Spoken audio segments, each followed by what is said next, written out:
নমস্কার বন্ধুরা, আমি মৌসুমি রান্নাঘরে আপনাদের স্বাগত। আজ আমি রান্না করব ট্যাংরা মাছের ভাপা। ট্যাংরা মাছের ভাপা রান্না করার জন্য এখানে আমি কয়েকটি ট্যাংরা মাছ নুন, হলুদ, সর্ষের তেল ও লঙ্কা গুঁড়ো মাখিয়ে নিয়েছি ভালোভাবে। এখানে আমি সর্ষা ও কাঁচা লঙ্কা বেটে নিয়েছি, পেঁয়াজ কুচি ও কাঁচা লঙ্কা কেটে নিয়েছি।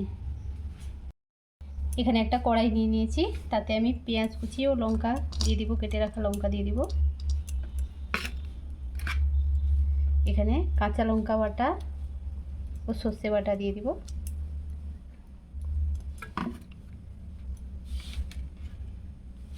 হাফ চামচ হলুদ গুঁড়ো দিয়ে দিব। সর্ষের তেল দিয়ে দিব।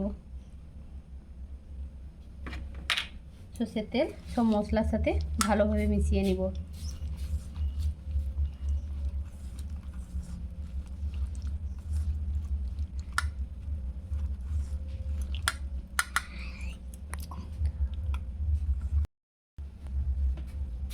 স্বাদ মতো লবণ দিয়ে দিব।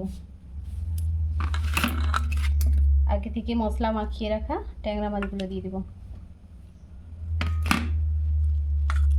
মশলার সঙ্গে সব ভালোভাবে মিশিয়ে নিব। হাফ বাটি জল দিয়ে দিব।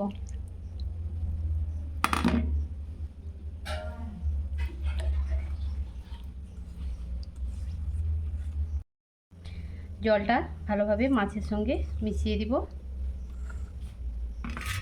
কড়াইতে ঢাকনা দিয়ে অল্প আঁচে বসিয়ে দিব। ঢাকনা খুলে দেখব।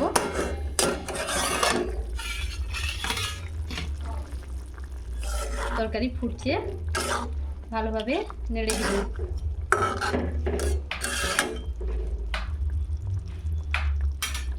এভাবেই আরও কিছুক্ষণ ফুটতে দিব।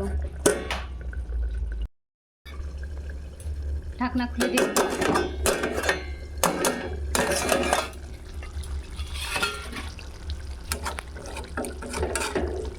হয়ে গেছে।